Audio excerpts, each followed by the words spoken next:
విఘ్నేశ్వరుడి యొక్క అనుగ్రహాన్ని పొందడానికి భాద్రపద మాసంలో వచ్చేటటువంటి శుక్లపక్ష చవితి నాడు ఉపాసన చేస్తారు, వ్రతం చేస్తారు. ఆ వ్రతం మీ అందరికీ తెలుసు, వినాయక చవితి అని పిలుస్తారు దాన్ని. వినాయక చవితి వ్రతకల్పము అని ఆ వ్రతం చేస్తారు. అయితే మీరు ఒక్క విషయం ఆలోచించండి, విఘ్నం అనేటటువంటిది వద్దని మీరు ప్రతిరోజు ప్రతి క్షణం కోరుకుంటారా? ఒక్క విఘ్నేశ్వర చతుర్థి నాడు కోరుకుంటారా? ప్రతిరోజు ప్రతి క్షణం కోరుకుంటాం విఘ్నం కలగకూడదని. మరి ప్రతిరోజు ప్రతి క్షణం కోరుకునేటటువంటి వారు విఘ్నేశ్వరుని యొక్క వ్రతాన్ని ఒక్క భాద్రపద శుక్లపక్ష చవితి నాడు చేస్తే సరిపోతుందా? లేకపోతే ప్రతిరోజు చెయ్యవలసి ఉంటుందా? అంటే ప్రతిరోజు చెయ్యాలి. ప్రతిరోజు గజానన ప్రార్థన చేస్తున్నాం కదా మనం. మరి ప్రతిరోజు విఘ్నేశ్వర ప్రార్థన చేస్తే ఒక్క విఘ్నేశ్వర చవితి నాడు మాత్రమే వ్రతకల్పాన్ని నిర్ణయించడానికి కారణం ఏదైంది? సాధారణంగా ఏదో పార్వతీ పరమేశ్వరుల మధ్య సంవాదం జరుగుతుంది. సంవాదం జరిగితే పార్వతీదేవి అడుగుతుంది, ఏదో ఒక వ్రతాన్ని అడిగి, ఒక ప్రయోజనాన్ని అడిగి, ఈ ప్రయోజనానికి ఏం చెయ్యాలని అడుగుతుంది. వరలక్ష్మి వ్రతంలా అడిగితే పరమశివుడు చెప్తాడు, ఇదిగో ఈ వ్రతం చెయ్యాలి అని చెప్తాడు. కానీ చిత్రం ఏమిటంటే ఒక్క విఘ్నేశ్వర వ్రతకల్పం మాత్రం, విఘ్నేశ్వర సమితి మాత్రం పార్వతీ పరమేశ్వరులు కూడా ఈ కారణానికి వచ్చింది, అందుకని ఈరోజు చెయ్యాలి అని పార్వతీదేవి అడిగితే పరమేశ్వర ముఖంగా లోకానికి వచ్చింది కాదు.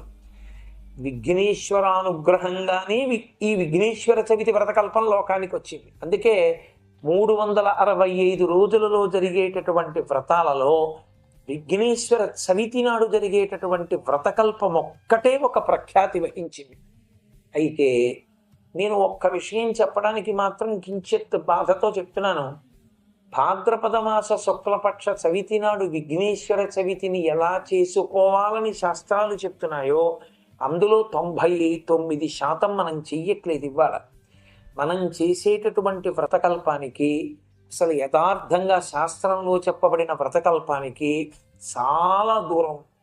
ప్రత్యేకించి ఈ తేడా ఎక్కడొస్తోంది అంటే, వ్రత కథ దగ్గరికి వచ్చేటప్పటికి విఘ్నేశ్వర చవితికి సంబంధించిన వ్రత కథలోకి ప్రవేశించినన్ని అక్కర్లేని విషయాలు ఇక ఏ వ్రత కథలోనూ లేవు. మిగిలిన వ్రత కథలన్నీ కూడా ఇంచుమించుగా శాస్త్రంలో చెప్పినట్టు, పురాణంలో చెప్పినట్టుగా ఉన్నాయి. కానీ ఒక్క విఘ్నేశ్వర చవితి వ్రతకల్పంలో చెప్పేటటువంటి కథ మాత్రం 100% ఇవాళ మారిపోయి, ఒకటి పురాణంలో ఉంటే ఇంకొకటి కథగా లోకంలో ప్రచారంలో ఉంది. ఇది దిద్దబడవలసినటువంటి అవసరం కూడా చాలా ఉంది. కాబట్టి ఆ విఘ్నేశ్వర వ్రతకల్పం ఎలా చెయ్యాలి, ఎందుకు చెయ్యాలి? అందుకే విఘ్నేశ్వర చవితిని బట్టే సంకర్షణహర చతుర్దశి, సంకష్టహర చతుర్దశి అనేటటువంటి పేరుతో మళ్ళీ ఇంకో వ్రతకల్పం వచ్చింది. దానికి ముందు వెనక వచ్చింది. ఒక్కొక్కచో ప్రతి నెల చేసే సంప్రదాయం కూడా వచ్చింది. అది ఎక్కడి నుంచి వచ్చింది, ఎందుకు వచ్చింది? అందున చాలా మీరు గమనిస్తే ఆశ్చర్యకరమైన విషయం ఒకటి లోకంలో ఉంది. శ్రీకాంతో మాతులో యస్య అని పేరు విఘ్నేశ్వరుడికి. శ్రీ మహావిష్ణువు యొక్క మేనల్లుడు అని నమస్కారం చేస్తారు ఆయనకి. పార్వతీ పరమేశ్వరుల కొడుకు అని మొదటి నమస్కారం కాదు. శ్రీకాంతో మాతులో యస్య జననీ సర్వమంగళ, అప్పుడు అమ్మ పేరు చెప్తారు. సర్వమంగళ యొక్క కొడుకు, శ్రీ మహావిష్ణువు యొక్క మేనల్లుడు అని. శ్రీ మహావిష్ణువుకి విఘ్నేశ్వరుడికి ఉన్నంత దగ్గరి సంబంధం మీకు ఎక్కడా పురాణంలో ఏ ఇద్దరి మధ్య కనపడదు. అదొక చాలా ఆశ్చర్యకరమైన విషయం. మీరు విఘ్నేశ్వర చవితి నాడు చెప్పుకునేటటువంటి కథ స్యమంతకోపాఖ్యానం కూడా అంతగానూ విష్ణువుకి గణపతికి మధ్య జరిగినటువంటి ఆఖ్యానం. అసలు నిజానికి స్యమంతకోపాఖ్యానం అంతా అందులో వచ్చిన మలుపులు గుర్తు లేకపోతే వినాయక చవితి నాడు తప్పకుండా ఒక శ్లోకం చెప్పి పూర్తి చెయ్యాలి. ఆ శ్లోకం చెప్పకపోతే మీరు అసలు ఎందుకు వ్రతం చేస్తున్నారో, మీరేం కావాలని చేస్తున్నారో మీరు చెప్పడం కుదరదు. అది స్యమంతకోపాఖ్యానాన్ని అడ్డుపెట్టి ఆ శ్లోకం వస్తుంది. సింహో ప్రసేనమవధీహి సింహోజాంబవతాహత అంటున్నాం. అసలు ఆ ఆఖ్యానం ఏమిటి, అసలు పురాణంలో యథార్థంగా చెప్పబడినది ఏమిటి? అసలు ఆ శ్లోకం ఎందుకు వచ్చింది? ఆ స్యమంతకోపాఖ్యానానికి ఉన్న గొప్పతనం ఏమిటి? ఈశ్వరావిర్భావ దినము నాడు, అంటే భాద్రపద శుక్ల చవితి నాడు, అమ్మ పార్వతీదేవి, ఆవిడ అన్నపూర్ణి, ఆవిడ ఏం పెట్టలేదు ఆయనకి, సంకల్ప మాత్రం చేత ఏదైనా పెడుతుంది. ఆయనకి ఇష్టం భక్ష్యములు భోజ్యములు, ఈ రెండు వండి పెట్టింది. చక్కగా కడుపు నిండా తిన్నాడు. ఇంకా కొన్ని చేత్తో పట్టుకున్నాడు. అది పిల్లవాడి తత్వం. అందుకే విఘ్నేశ్వరుడు అలా పట్టుకుంటాడు, చేతిలో ఉంటాయి. ఇప్పుడు కడుపు నిండా తినేసి బయటికి పోతూ మళ్ళీ ఓ లడ్డూ చేత్తో పట్టుకుని పెడతాడు పిల్లాడు. ఒరే కాకి తంతురా అంటుంది అమ్మ, అయినా సరే వాడు అది పట్టుకుని తింటూ ఆడుకుంటాడు. అలా చేతిలో మోదకం పట్టుకుని ఆయన ఏదో అలా తిరుగుతూ చంద్రలోకానికి వెళ్ళాడు. వెడితే చంద్రుడు చూశాడు విఘ్నేశ్వరుణ్ణి. ఆయన పొట్టిగా ఉండి పెద్ద లంబోదరం విశాలాక్షం వందేహం గణనాయకం అని కదా. ఆయన నడిచి వెడుతుంటే ఆయన యొక్క స్థూల స్వరూపాన్ని చూసి బాహ్య స్వరూపాన్ని, నువ్వు చూడ్డానికి ఇలా ఉన్నావేమిటి అని పక పక పక పక నవ్వాడు. గణపతి చూశారు. చూసి ఆయన అన్నారు, నేను పైకి అందంగా ఉండకపోవచ్చు, కానీ నేను భక్తుల పాలిట ప్రసన్నుణ్ణి, నేను లోకానికి ఉపకారం చేస్తాను. నువ్వు పైకి అందంగా ఉంటావు, కవులందరూ అందుకే చంద్రముఖి అని వర్ణిస్తూ ఉంటారు. చాలా బాగుంటావు, కానీ లోపల అన్ని మచ్చలే. 27 మందిని పెళ్లి చేసుకుని 26 మందిని ఎదురుపెట్టి ఒక్క రోహిణితో ఉన్నావు. దానివల్ల నీ మామగారు దక్ష ప్రజాపతి నిన్ను శపించాడు. గురువుగారి భార్యని చూడకుండా తారతో కలిసి కొన్నాళ్ళు ఉన్నావు, అదో శాపకారణమైంది నీకు. మళ్ళీ బుధుడు జన్మించాడు. ఇన్ని దోషాలు నీ ఎందున్నాయి. పైకి అందం ఎవడికి కావాలి? లోపలి సౌందర్యం గొప్పది. పైన అందం గొప్పదా, లోపల సౌందర్యం గొప్పదా అంటే లోపలి సౌందర్యం గొప్పది. అది లేనివాడవు నువ్వు, ఉన్నవాడను నేను. నేను లోకోపకారం చేస్తాను, ప్రార్థన చేస్తే విఘ్నాలు తీస్తాను. నువ్వు నన్ను చూసి నవ్వావు. నేను ఏనుగు ముఖంతో రావడానికి కారణం గజాసుర సంహారం చెయ్యాలి కాబట్టి ఏనుగు ముఖంతో వచ్చాను. నన్ను చూసి నువ్వు నవ్వావు కనుక, నువ్వు అందంగా ఉంటాననేటటువంటి అతిశయంతో ప్రవర్తిస్తున్నావు కనుక, గర్వము అహంకారము మనిషిని పాడు చేస్తాయి కనుక, ఇక నుండి ఎవరు నీ వంక చూస్తారో వాళ్ళందరికీ నీలాప నిందలు కలుగుగాక. అంటే వాళ్ళు చెయ్యకపోయినా వాళ్ళు తప్పు చేశారని వాళ్ళ మీద ఆరోపణ వస్తుంది. దాని వలన కీర్తి నశించిపోతుంది, అపకీర్తి వస్తుంది అన్నారు. మరునాడు చంద్రుడు ఉదయించాడు. ఈ వార్త ప్రపంచమంతా తెలిసింది. చంద్రుణ్ణి కానీ చూస్తే నీలాప నిందలు వస్తాయి. చీకటి పడిన తర్వాత ఎవరికో ఏదో పని ఉందనుకోండి, బయటికి వెళ్ళవలసి వస్తే ఉత్తరీయం అడ్డు పెట్టుకుని, ఈ చంద్రుడు ఒకట్రా ఆకాశంలో, అంత విఘ్నేశ్వరుడు చెప్పించాడు, సిగ్గు లేదైనా తిరుగుతూ ఉంటాడు అలాగా, ఎక్కడ చూసామంటే నీలాప నిందలు వస్తాయని అందరూ చీకటి పడేటప్పటికి ఎటున్నాడో చూడండి బాబా, అటువైపు చూడకండి అని తిడుతుండేవాడు. దాంతో చంద్రుడు సిగ్గుపడి, అంటే ఎవరు అహంకారముతో లోకోపకారము చేసేటటువంటి వారిని అధిక్షేపిస్తారో వారు లోక నిందకు గురు. ఇప్పుడు అందరూ నిందిస్తే ఆయన అహంకారం విరిగిపోయింది, సిగ్గుపడిపోయి సముద్రంలోకి. అందుకే పాల సముద్రాన్ని చిలికినప్పుడు చంద్రుడు కూడా పైకి రావడానికి కారణం అది. పాల సముద్రంలోకి వెళ్ళి దాక్కున్నాడు, అందులో ఉండిపోయాడు. ఇప్పుడు చంద్రుడు లేకపోతే ఓషధులు ప్రకాశించవు, ఓషధులు ప్రకాశించకపోతే అనారోగ్యం తగ్గదు. చంద్రుడు లేకపోతే ఆకాశానికి అందం లేదు, చంద్రుడు లేకపోతే చల్లతనం లేదు. కాబట్టి ఇప్పుడు దేవతలందరూ వెళ్ళి గణపతిని ప్రార్థించారయ్యా, చంద్రుడు లేకపోతే ఓషధులు ప్రకాశించట్లేదు, ఓషధులు ప్రకాశించకపోతే మాకెవ్వరికీ కూడా, అంటే మనుష్య జాతికి అనారోగ్యం కలిగితే అనారోగ్యాన్ని పోగొట్టుకోగలిగినటువంటి స్థితి లేకుండా పోయారు. కాబట్టి మీరు మళ్ళీ చంద్రుణ్ణి క్షమించండి అన్నారు. అంటే ఆయన అన్నారు, ఈ మాట చంద్రుణ్ణి చెప్పమనండి, నాది పొరపాటు అయిపోయింది అని ఒక్క మాట వాడిని అనమనండి. తప్పు చేశాడు రైటే, కానీ నేను తప్పు చేశానని ఒప్పుకున్న ఉత్తర క్షణంలో క్షమాభిక్ష పెడతాను. ఋషులు వెళ్ళి పాల సముద్రం దగ్గర నిలబడి చెప్పారు, వాళ్ళు చూడరుగా మరి చంద్రుణ్ణి. అందుకని వాళ్ళు పాల సముద్రం దగ్గర నిలబడి చంద్రా అని పిలిచి, నువ్వు గబుక్కుని బయటికి రాకు అని, నేను చెప్పేది విను, ఒక్కసారి విఘ్నేశ్వరుడి దగ్గరికి వెళ్ళి ఆయన పాదాల మీద పడి క్షమార్పణ అడుగు, లోకం అంతా బాధపడుతోంది నువ్వు లేక అన్నారు. అప్పుడు ఎవ్వరూ లేకుండా చూసి చంద్రుడు విఘ్నేశ్వరుడి దగ్గరికి వచ్చి ఆయన కాళ్ళ మీద పడి చెంపలేసుకుని క్షమార్పణ చెప్పాడు. ఆయన ఎంత ఉదార హృదయం ఉన్నవాడంటే విఘ్నేశ్వరుడు, నిన్ను క్షమించాను పోరా అన్నాడు అనుకోండి, చంద్రుడు సంతోషంతో నాట్యం చేయాలి. ఒరే తప్పు చేసిన వాడు బుద్ధి తెచ్చుకుని మారాడు రా, ఇంతకన్నా లోకంలో ఏం కావాలని తాను నృత్యం చేశాడు. విఘ్నేశ్వరుడు నృత్యం చేశాడు. అందుకే గణపతి రూపాలలో నృత్య గణపతి అని ఒక రూపం వచ్చింది. అందుకంటే గణపతి నృత్యం చేస్తే అంత అందంగా ఉండదు. ఆయనతో నృత్యం చేయించమని కోరుకోకూడదు ఎవరు. ఎందుకంటే ఆయన యొక్క రూపం అలా ఉంటుంది. అది నృత్యమునకు అనుగుణమైనది కాదు. కానీ ఆయన నృత్యం చేశారు అంటే పక్కన ఎవరో నటువాంగం వేస్తే నృత్యం చేసిన వారు కాదు.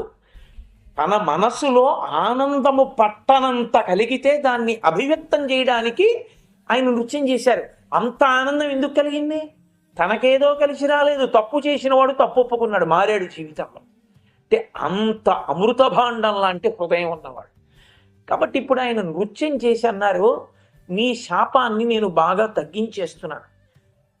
ఏ భాద్రపద శుక్లపక్ష చవితి నాడు నేను ఆవిర్భవించినటువంటి రోజున నేను చంద్రమండలానికి వచ్చినప్పుడు నన్ను చూసి నువ్వు నవ్వావో, ఆ ఒక్క రోజే నిన్ను చూడకూడదు. ఆ ఒక్క రోజు నిన్ను చూస్తే నీలాపనిందలు వస్తాయి. మిగిలిన రోజులలో ఇబ్బంది లేదు. హాయిగా చక్కగా మళ్ళీ చంద్రమండలంలో ప్రకాశించమని సంతోషంగా వెళ్ళిపోయాడు. సరే, ఈ కథ ఇలా నడుస్తోంది, లోకం నడుస్తోంది. భాద్రపద శుక్లపక్ష చవితి నాడు ఎవరూ చంద్రుణ్ణి చూడలేదు. కాసేపది అలా ఉంచారు. ఇంకొక వైపుకి రండి, ఇంకొక పార్శ్వానికి రండి. శ్రీకృష్ణ భగవానుడు ద్వారకానగర నిర్మాణం చేసి ఉగ్రసేనుడి చేత రాజ్యాన్ని నిర్వహింపచేస్తున్నాడు. అదే పట్టణంలో అక్రూరుడు, కృతవర్మ, శతధన్వుడు అని ముగ్గురు. ఈ ముగ్గురిలో అక్రూరుడు మహాభక్తుడు. నవవిధ భక్తులలో వందనానికి అక్రూరుణ్ణే పర్యాయపదంగా చెప్తాం. ఆయన రథంలో వెళ్ళిపోతుంటే నందవ్రజం దాకా వెళ్ళేటప్పటికీ ఆ చిన్ని కృష్ణుడు, బలరాముడు వీళ్ళిద్దరి యొక్క పాదముద్రలు కనపడ్డాయి. ఆవుల్ని దూడల్ని తోలుకుని వెళ్ళినటువంటి పాదముద్రలు చూశాడు. ఒక్కసారి రథాన్ని ఆపాడు. తద్దర్శనాక్లాద నివృద్ధ సంభ్రమ ప్రేమ్నోర్ధరోమాశృశలాకులీక్షణ రథాధవస్కంధ్య సతీష్వచేష్టత ప్రభోరముణ్యంగ్రిరచాస్వహో ఇతి.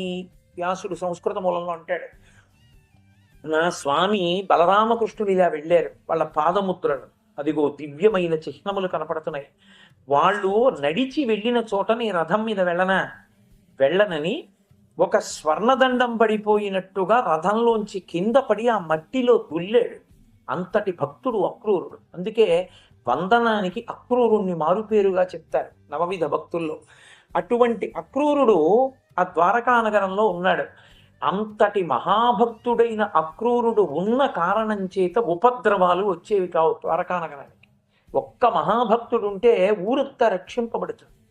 కాబట్టి ఊరు రక్షింపబడుతోంది. ఆయన మహాకృష్ణ భక్తుడు.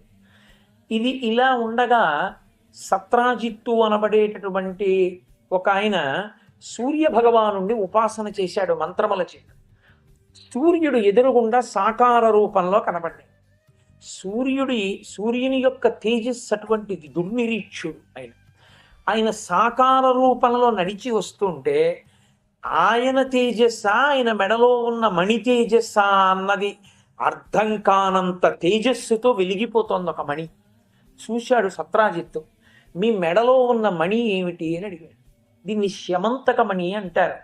ఇది రోజుకి కొన్ని బారువుల బంగారం పెడుతుంది, అంత గొప్పది అన్నాడు సూర్యుడు. వాళ్ళిద్దరూ మిత్రులు, సత్రాజిత్తు సూర్య భగవానుడు. సత్రాజిత్ అన్నాడు, నాకు ఆ మణిని ఇచ్చేసేయమని. అంటే సూర్య భగవానుడు అన్నాడు, ఇది మణి, మీతో మొదట చెప్పా కదా, మణి మంత్రము ఔషధము అందరికీ సరిపో. ఈ మణి మీ దగ్గర ఉండడానికి యోగ్యం కాదు. ఎందుకంటున్నానంటే ఈ మణి ఎవరి దగ్గర ఉందో వారు నిత్య శౌచులయ్యి ఉండాలి, ఎప్పుడూ శౌచంతో ఉండాలి. శౌచం తప్పితే అపకారం చేస్తుంది. అందుకని నా మాట విని ఈ మణి అడక్కన్నాడు. కాదు, నాకు ఆ మణి కావాలి. అయితే తీసుకో, శౌచంగా ఉండు అని ఇచ్చేసాడు. తీసుకెళ్ళాడు, ఇంట్లో పెట్టుకున్నాడు. రోజు అది బారువుల బంగారం పెడుతోంది. చక్కగా బంగారం అంతా వృద్ధి పొందుతోంది. ఎవరికి ఐశ్వర్యం ఎక్కువైపోతూ ఉంటుందో వాళ్ళకి మిగిలిన లోకం యొక్క కనురాపుతో ఉంటుంది. పైకి నమస్కారం పెడతారు కానీ అబ్బా ఎంత డబ్బండి అని కనురాపు తగిలేటట్టుగా, దృష్టి దోషం కలిగేటట్టుగా ప్రవర్తిస్తారు. కాబట్టి ఇప్పుడు ఆయన అన్నాడు, ఒక రోజున కృష్ణ భగవానుడు ఆ సత్రాజిత్తు దగ్గరికి వచ్చి, ఏదైనా సరే లోకంలో అత్యంత విలువైనటువంటిది కేవలముగా పృథివిని ఏలేటటువంటి రాజు దగ్గర ఉండాలి. నీ దగ్గర ఉంటే నీకొక్కడికే పనికొస్తుంది. ఇదే శమంతకమణి ప్రభువు దగ్గర ఉంటే ఆ బంగారం రాజ్యంలో అందరికీ వినియోగిస్తాడు అభివృద్ధికి. అందుకని ఆ శమంతకమణిని ప్రభువు ఉగ్రసేనుడికి ఇచ్చేయమన్నాడు. ఆయన అన్నాడు, నేను ఇవ్వను, ఈ మణి నా దగ్గరే ఉంచుకుంటాను అన్నాడు. కానీ ఆయన మనసులో ఒక అనుమానం పట్టుకుంది. కృష్ణుడు చిన్నతనం నుంచి దొంగతనం చేశాడని ఒక ఆరోపణ ఉంది కదా, బాల్యలీలలు, ఆయనంతా చోరలీల, దొంగతనం చేస్తాడు.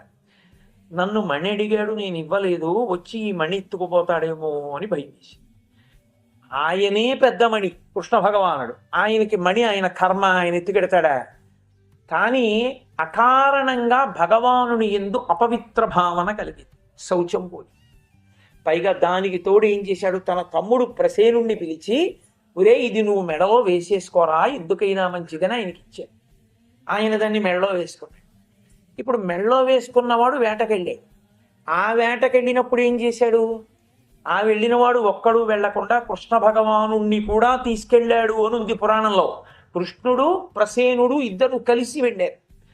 ఇద్దరూ కలిసి వేటాడుతున్నారు. అది భాద్రపద మాస శుక్లపక్షమైన కారణం చేత తొందరగా చీకటి పడిపోతుంది.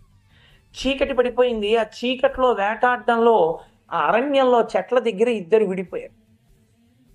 ఈలోగా ఆయనకి శరీర శోధన చేయవలసిన అవసరం వచ్చింది. ప్రసేనుడికి శరీర శోధనము అంటే శరీరం లోపల నిలవపడిపోయినటువంటి పదార్థాన్ని బయటికి పంపించడం.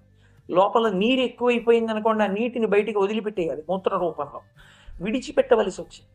అరణ్యంలో ఆయన ఆ శరీర శోధన చేశాడు. కానీ కాళ్ళు కడుక్కుని ఆచమనం చేయడానికి నీళ్లు లేవు.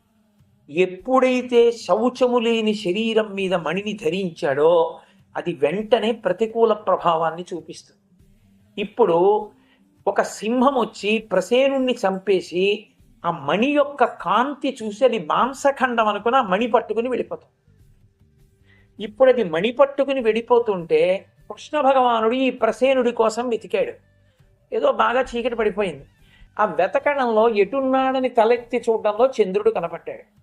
అన్నీ తెలుసున్నవాడైనా కృష్ణుడు ఏమీ తెలియని వాడిలాగే ప్రవర్తిస్తాడు లోకం కోసం. అందుకని తనకి భాద్రపద శుక్ల చవితి నాడు చంద్రుణ్ణి చూడకూడదన్న విషయం తెలియని వాడిలాగే ఉన్నాడు. అలాగే అనుకోవాలి మీరు కథ చదివినప్పుడు.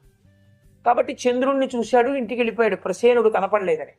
ఇక్కడ సింహం ఈ ప్రసేనుణ్ణి చంపేసి ఆ శమంతకమణిని తీసుకెడుతోంది. అదే సమయంలో జాంబవంతుడు మీరు రామాయణాన్ని పరిశీలిస్తే జాంబవంతుడు బ్రహ్మగారి అంశలో వచ్చాడు. దేవతలందరినీ రామచంద్రమూర్తికి ఉపకారం చెయ్యమంటే వాళ్ళ అంశలలో వానరుల్ని సృజించారు. చతుర్ముఖ బ్రహ్మగారు ఆవలించారు. ఆవలిస్తే ఆయన నోట్లోంచి బయటపడ్డాడు జాంబవంతుడు. సృష్టికంతటికి పెద్దవాడు బ్రహ్మగారి అంశలో వచ్చినవాడు జాంబవంతుడు. అందుకే జాంబవంతుడికి పెద్దరికం. అందుకే ఆయన త్రేతాయుగంలో రామచంద్రమూర్తితో ఉన్నవాడు త్రేతాయుగం అయిపోయి ద్వాపరయుగం వచ్చి కృష్ణ భగవానుడు వచ్చినప్పుడు కూడా ఉన్నాడు అంతే బలంతో.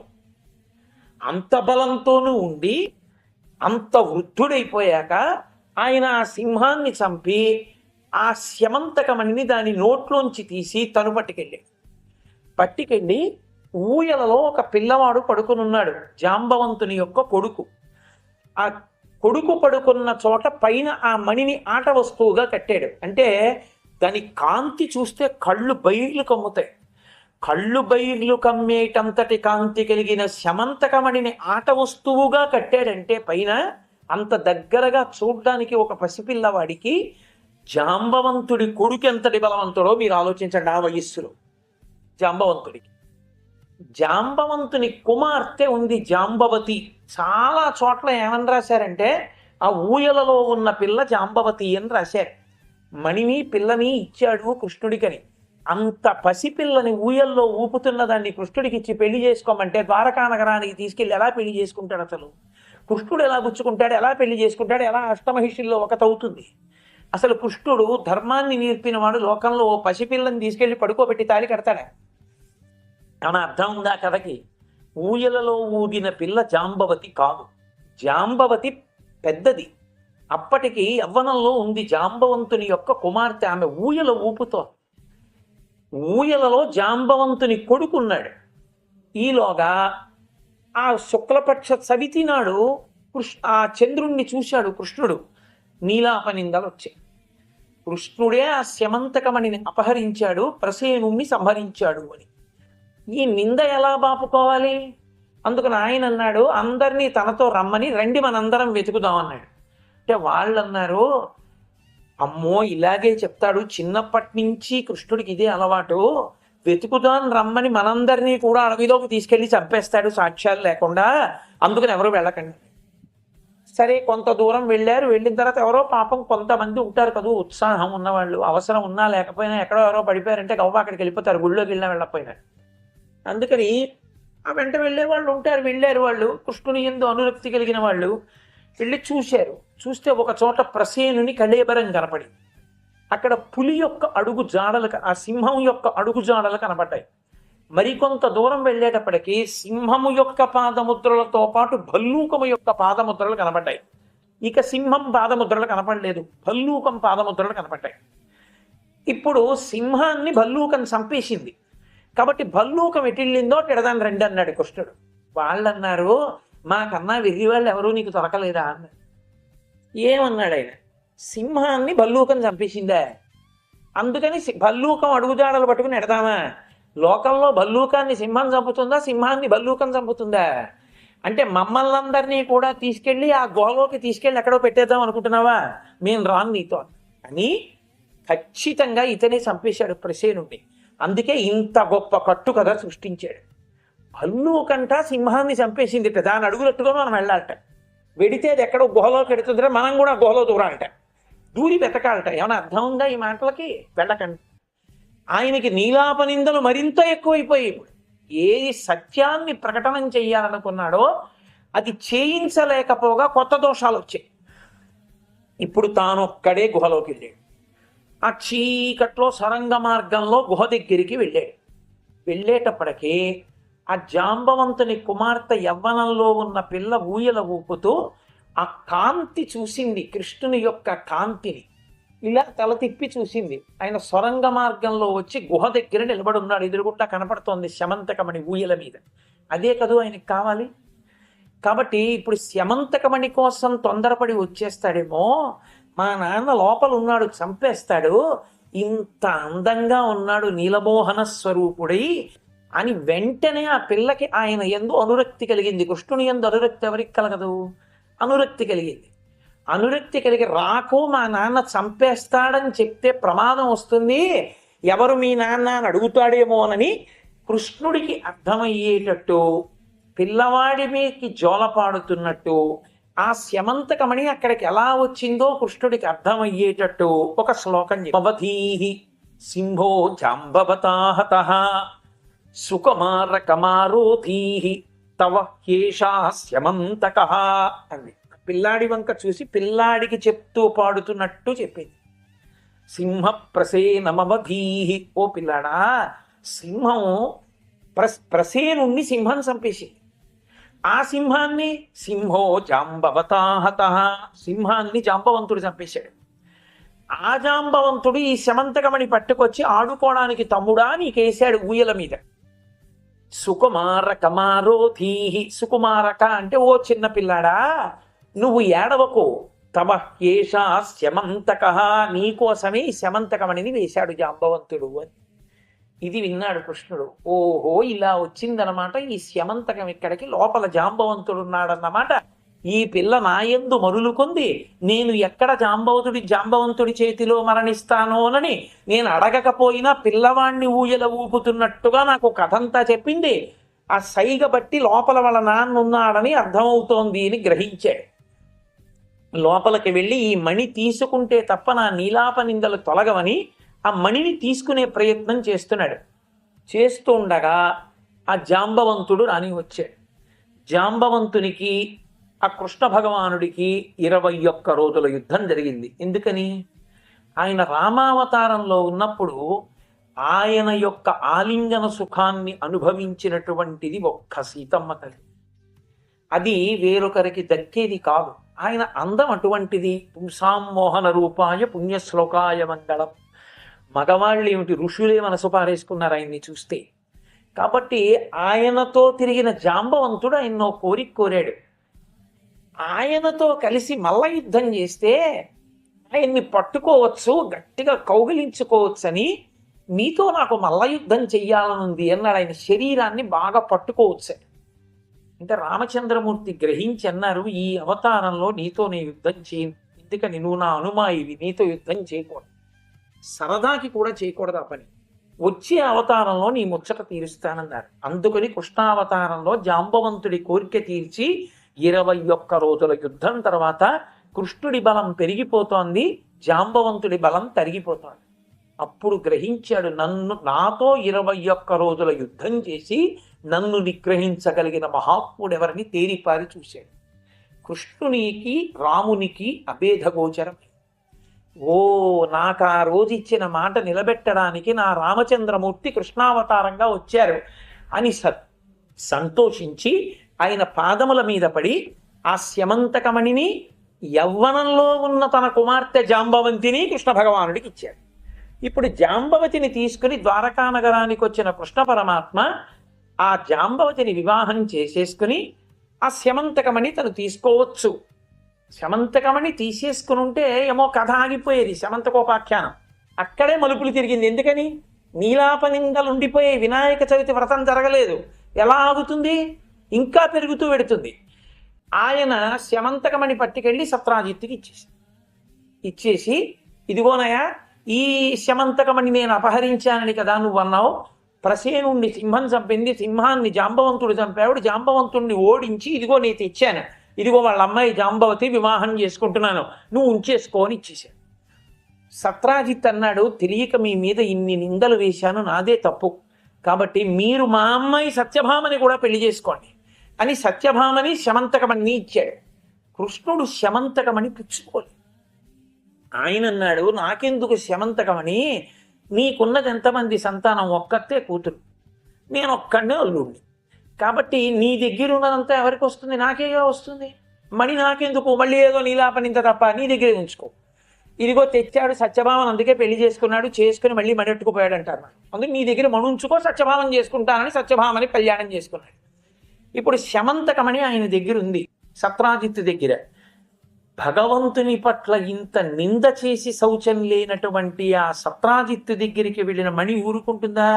అది వ్యతిరేక ఫలితాన్ని ఇవ్వడంలో ఒకానొకప్పుడు పాండవులందరినీ కూడా చిన్నపిల్లలుగా ఉన్నప్పుడు లాక్షాగృహంలో లక్క ఇంట్లో పెట్టి దహించారు కౌరవులు. వాళ్ళు ఏదో సొరంగ మార్గంలో తప్పుకున్నారు.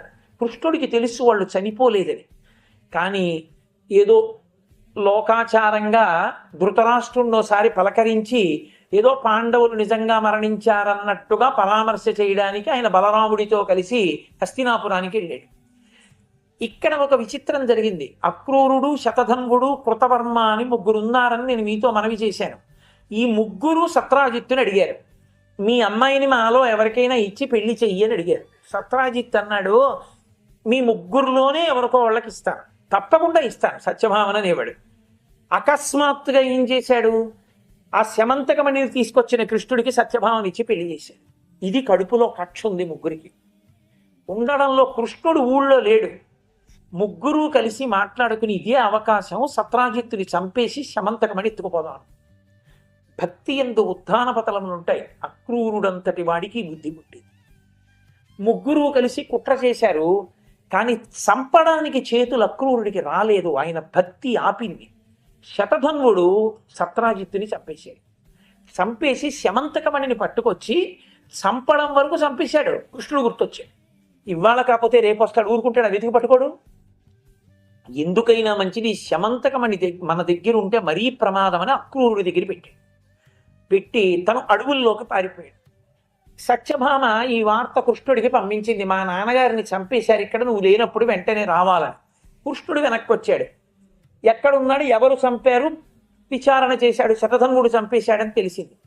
కృష్ణుడు వస్తున్నాడని తెలిసి చాలా బాధపడి ఇంత తప్పు చేశానని చెప్పి సిగ్గుపడిపోయి శమంతకమణిని పట్టుకుని అక్రూరుడు కాశీపట్టణానికి వెళ్ళిపోయాడు.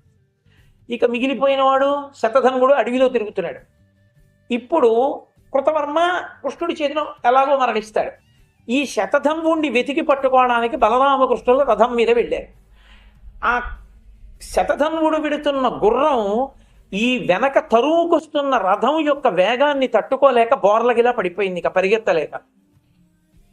అన్నయ్య వాహనం మీద వెళ్ళని వాడిని వాహనం మీద వెంబడించకూడదు, అందుకని అన్నయ్య నువ్వు ఇక్కడే ఉండు, నేను వెళ్ళి ఆ శతధన్వుణ్ణి పట్టుకుని చంపేసి వాడి అంగీలో ఉంటుంది ఆ శమంతకమణి నేను పట్టుకొస్తానన్నాడు. బలరాముడు అన్నాడు, అయితే నేను రథంలో కూర్చుంటాను, నువ్వు వెళ్ళి పట్టరా అన్నాడు. కృష్ణుడు పరిగెడుతున్నాడు, ముందు శతధన్వుడు పరిగెడుతున్నాడు. బలరాముడికి కనపడేటట్టు ఉంటారేంటి, ఆ పరిగెత్తడంలో దూరంగా పొదల్లోకి వెళ్ళిపోయారు. ఇద్దరికి యుద్ధం జరిగింది. కృష్ణుడు శతధన్వుడిని చంపేశాడు. ఒళ్ళంతా వెతికాడు, ఏది శాంతకమణి లేదు. అక్రూరుడు పట్టుకెళ్ళిపోయాడు. ఇప్పుడు వెనక్కి వచ్చి బలరాముడితో అన్నాడు, అన్నయ్య శతధన్వుడిని చంపేశాను, మణి లేదన్నయ్య అన్నాడు. అంటే బలరాముడు అన్నాడు, చిన్నప్పటి నుంచి నీది ఇదే బుద్ధి, నాకు తెలీదా? అంటే శమంతకమణిని ఎక్కడో దాచేసావు, దాచేసి నేను కూడా భాగం అడుగుతానేమో బంగారాన్నని నువ్వు అక్కడివి అనుభవిద్దామని ఎక్కడో దాచావు. దాచి నా దగ్గరికి వచ్చి అక్కడ లేదన్నయ్యా అని నంగి మాటలన్నీ మాట్లాడుతున్నావు. నీలాంటి తమ్ముడితో కలిసి ఏ అన్నా బతకలేడు, నే రాను ద్వారకా నగరానికని తాను తీర్థయాత్రకు వెళ్ళి ఇంటికి తిరిగి వచ్చాడు. ఇంటికి తిరిగి వస్తే పోనీ సత్యభామ జాంబవతి ఓదార్చలేదు.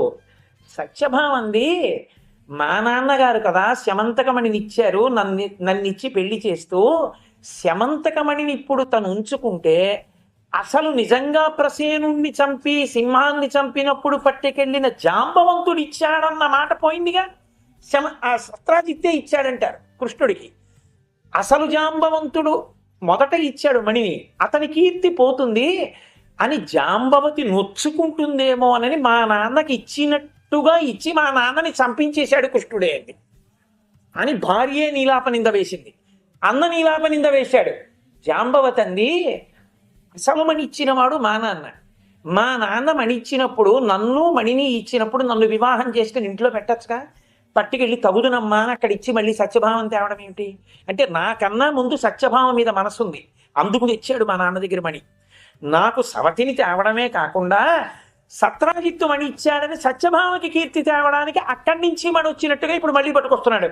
ఎక్కడో దాచాడు, అదును చూసి పైకి తీసుకొస్తాడు. మా నాన్నకి కీర్తి లేకుండా చేయడానికి, నన్ను మోసగించడానికి ఇలా చేశాడని జాంబవతి విముఖురాలైంది. అటు జాంబవతి మాట్లాడదు, ఇటు సత్యభామ మాట్లాడదు, అటు బలరాముడు వెళ్ళిపోయాడు. ఎక్కడికి వెళ్ళినా దొంగ దొంగ దొంగ అంటున్నారు కృష్ణుణ్ణి. ఏమిట్రా ఈ నీలాపనిందలు ఇలా పెరిగిపోతున్నాయి, రోజు రోజుకి ఎంత ప్రయత్నం చేసినా తగ్గట్లేదు, నీ ప్రయత్నం చేసి ఇలా మబ్బులు విడినట్టుండడం మళ్ళీ కమ్ముకోవడం ఏమిటి అల్లరి అని బాధపడితే ఒకరోజు నారద మహర్షి వచ్చాడు. కృష్ణ, నీకు తెలియంది కాదు, అయినా లోక మర్యాదకి చెప్తున్నా, ఎంత భగవదవతారమైనా నీలాపనిందలు ఎందుకు కమ్ముకున్నాయో తెలుసా? నువ్వు ప్రసేనుడితో కలిసి వేటకి వెళ్ళిన రోజు భాద్రపద శుక్ల చవితి, ఆ రోజున నువ్వు ఆకాశంలో చంద్రబింబాన్ని చూశావు. విఘ్నేశ్వరుడు భాద్రపద శుక్ల చవితిని మాత్రం మినహాయించలేదు. నీలాపనిందలు ఆ ఒక్కరోజే ఉంటాయని నృత్య గణపతిగా 364 రోజులు మినహాయించాడు. కాబట్టి నీకు నీలాపనిందలు వచ్చాయి. ఇవి పోవాలంటే నువ్వు విఘ్నేశ్వర చవితి వ్రతం చేయమన్నాడు. అప్పుడు శుక్లపక్ష కృష్ణపక్షములలో చేశాడు. అందుకే సంకటం పోవాలి కాబట్టి సంకట నివారణ చవితి అని ఒక చతుర్థి 2 పక్షాల్లోనూ చేశాడు. అందుకే ఇప్పటికీ మీకు పంచాంగంలో కనపడుతూ ఉంటుంది ఆ పేరుతో. ఆ భాద్రపద శుక్లపక్ష చవితి నాడు కృష్ణ భగవానుడు సశాస్త్రీయంగా వినాయక వ్రతం చేస్తే విఘ్నేశ్వరుడు ప్రత్యక్షమయ్యాడు. మేనమామ కదు మరి. శ్రీకాంతో మతులో యస్య, నిన్న మీకు చెప్పాక విష్ణువుకి గణపతికి ఎంత దగ్గరి తత్వ అనుబంధం ఉంటుందో. కనపడన్నాడు, మావయ్య నీ నీలాపనిందలన్నీ పోతాయి, ఒక్కటే మార్గం ఏమిటో తెలుసా? అక్రూరుణ్ణి కాశీపట్టణానికి కబురు చేసి పిలిపించు, అన్నీ విడిపోతాయి. ఏముంది గణపతి అనుగ్రహం కలిగితే అంటే. కృష్ణుడు అన్నాడు, నేను కాబట్టి కష్టపడి నీలాపనిందలు తొలగించుకున్నాను. మరి లోకంలో వాళ్ళు భాద్రపద శుక్ల చవితి నాడు తెలియక నీ చంద్రబింబాన్ని చూస్తే ఇలా నీలాపనిందలు వస్తే ఎవరు తట్టుకోగలరని అడిగాడు. మామయ్య ఏ శమంతకోపాఖ్యానం నన్ను ఆ చంద్రబింబాన్ని చూడటం వల్ల నా శాప కారణంగా నిన్ను చుట్టుకుందో ఈ కథని వినడమే. ఈ శమంతకోపాఖ్యానాన్ని వినాలి. విని అక్షతలు చేత్తో పట్టుకొని కథ విని ఆ అక్షతలు శిరస్సున చల్లుకుంటే పొరపాటున చంద్రబింబం చూసినా సరే నీలాపనిందలు రావు.